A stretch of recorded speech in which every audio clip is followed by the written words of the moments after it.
Hello friends, कैसे हैं आप। आज हम बात करते हैं स्पिरिचुअलिटी में मास्टर्स नंबर्स देखने का। मास्टर्स नंबर्स हैं 11, 22 एंड 33। आज हम बात करेंगे 11 नंबर की। पहले तो नंबर 1 का मीनिंग समझ लेते हैं। यदि हमें स्पिरिचुअल जर्नी में या ट्विन फ्लेम जर्नी में बार बार अनायास ही ये 1 नंबर दिखाई देता है तो उसका क्या अर्थ होता है।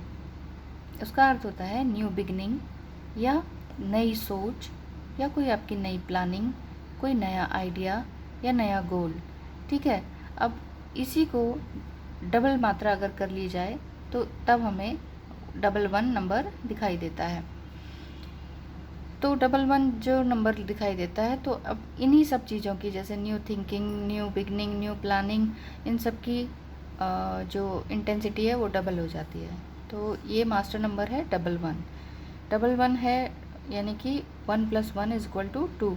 तो ये नंबर 2 की भी क्वालिटीज़ लिए हुए होता है, इसलिए इसे नंबर 2 की क्वालिटीज़ भी उसमें ऐड होती हैं।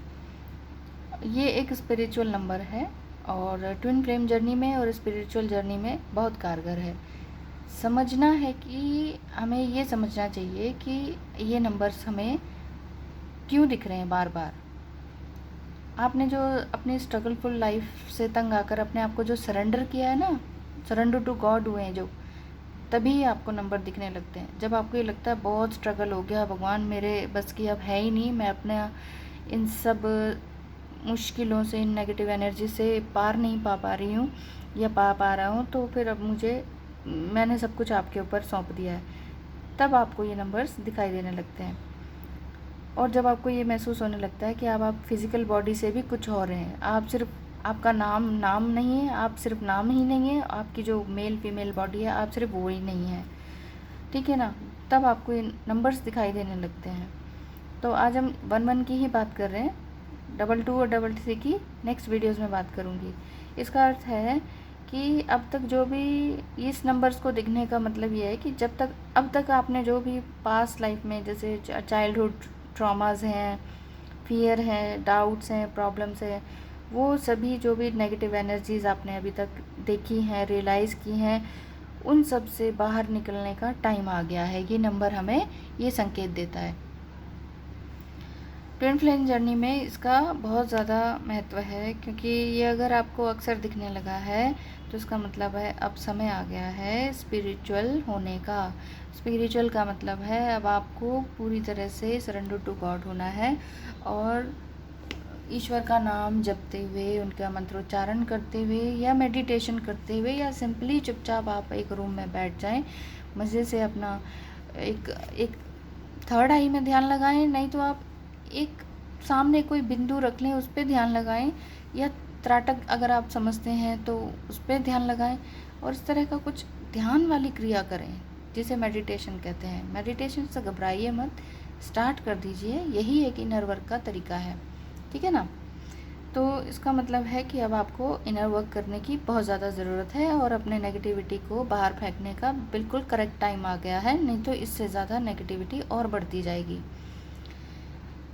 और आपको ईश्वर से अब गाइडेंस लेने का टाइम आ गया है, ये आपको सोचना है। अपनी वाइब्रेशन को हाई करने का यही समय है। ईश्वर आपको ये संकेत दे रहा है कि जो आपकी वाइब्रेशन बहुत लो हो चुकी है, आप समझ नहीं पा रहे हैं कुछ भी, तो अब आपको इस वाइब्रेशन को अच्छे से हाई करने का टाइम आ गया है। वाइब्रेशन हाई तभी होती है जब आप अच्छा खाते हैं, अच्छा सोचते हैं, पॉजिटिव सोचते हैं, अपने लिए, अपनों के लिए और सभी सारी दुनिया के लिए।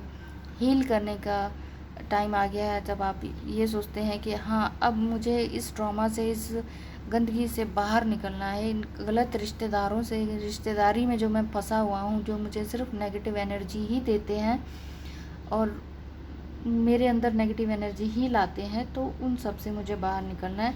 तो तब हमें ये 11 नंबर दिखाई देता है। ये मेरे अकॉर्डिंग है, आप रेजोनेट करते हैं तो अच्छी बात है।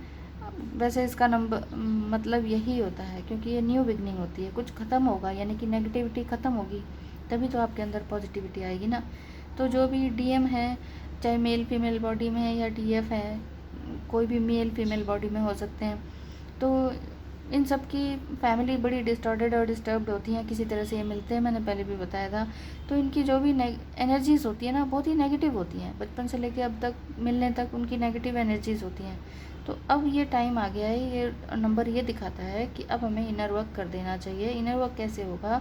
दोनों मिलो, एक दूसरे से बात करो, एक दूसरे को गाइड करो, एक दूसरे के टीचर बन जाएं और एक दूसरे को किसी तरह से इन बातों के थ्रू हील करें। अगर किसी और से मिलने की ज़रूरत है, डॉक्टर्स वगैरह की, तो वो काम करें।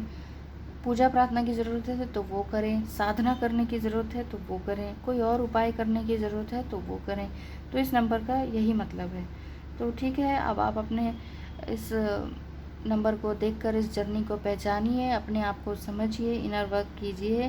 पिछले जितने भी पास्ट ट्रॉमास हैं उनको भूला तो नहीं जा सकता, हाँ उनको याद करके उनके लेसन्स को याद करें कि हाँ मुझे इस ट्रॉमा से क्या लेसन मिला, क्या सीख मिली, मुझे क्या करना चाहिए था, और अब आगे कभी कुछ ऐसा हो तो मैं उसके लिए पूरी तरह से रेडी रहूँ, ऐसा होना चाहिए। फॉरगिवनेस को अपनाएं और अपनी सोल को पहचानें। As a human being humanity पे सर्व करना शुरू करें। ये एकदम से नहीं हो पाएगा, लेकिन आप एक बार इनर वर्क पे ज़रूर ध्यान दीजिए और अपने जो प्रेजेंट है उस पर ध्यान दीजिए कि जो भी अभी आपके पास है उससे बहुत बहुत खुश रहना शुरू कीजिए, और बस सारा दिन भी आपका अच्छा जाएगा और आगे टाइम भी अच्छा जाएगा, आपके लिए सब कुछ अच्छा होगा। ठीक है, और अभी से आप अपना इनर वर्क शुरू कीजिए। आज के लिए इतना ही। नेक्स्ट वीडियो में 22 मास्टर नंबर के बारे में बताएंगे, बात करेंगे। Okay, thank you so much मुझे सुनने के लिए। Bye bye.